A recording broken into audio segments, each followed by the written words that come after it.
So we're here in Marv with the infamous activist Andrew Carrol.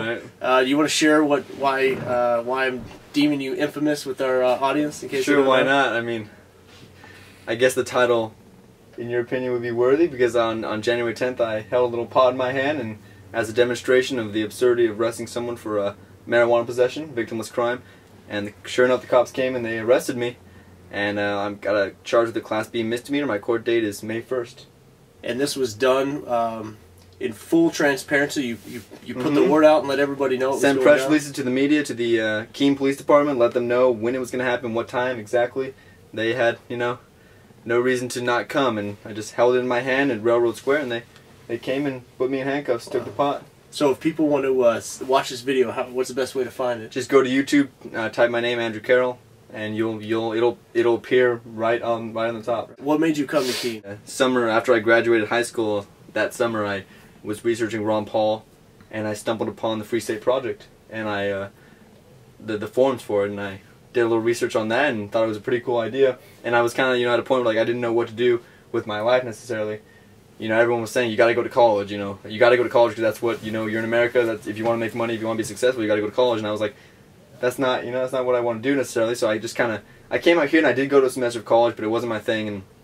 And it was great for me graduating high school to be able to come out here and just kind of focus on activism and just be politically active and be able to further the movement of liberty. Oh, it's worth it. It was the greatest decision of my life, and I may be young, so that might not be saying much for some people, but it was, I mean, in the grand scheme of things, it was... What about your girlfriend, man? I'm so glad I'm out here. I got a girlfriend too, so that works, yeah. Right on. She's awesome. Yeah. What are your goals? Like your short-term goal, long-term goals? Short-term goals, I got a few. One, run for state office in 2010.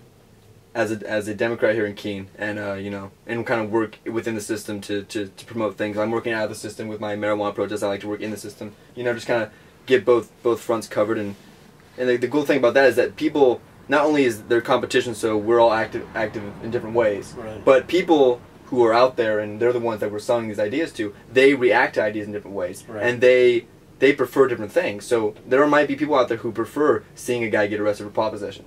But then there are other people who think that's immature. I've gotten a few, like, you're naive, you're just a young guy who's rebellious, and it's like, okay, you don't understand. To me, this isn't about rebelling, this is about affirming my rights as an individual. This is so positive to me. So they don't understand, it's not about the negative. But then again, that appeals to some people, and going into politics and playing, doing the political realm thing, that appeals to other people, So it's all just about how can we really deliver the message of liberty. So that's my short-term goals, and I also want to start a Jack in the Box, which would be great because we have that in California. I think it's the greatest fast food restaurant of all time. And, are you ever going to hang up your hat as a professional activist? Do you think this is time? Nope. This is there's no really end to this. There's no really end. I mean, it ends like, even if, let's say, a voluntary society magically came about, the perfect society that we've always dreamed of, and then it's like, well, then we got to keep it that way. We got to protect it. Right. So this kind of thing is not going to end anytime soon. Right. It's and the threat of government will always be there. There will always be, even if you get rid of government, coercive government, right, and there's a voluntary government even, more people will be wanting to take control of that government and force it to be coercive again. They'll want to do their own things, they want to force their will upon other people. So it's an endless battle, it really is.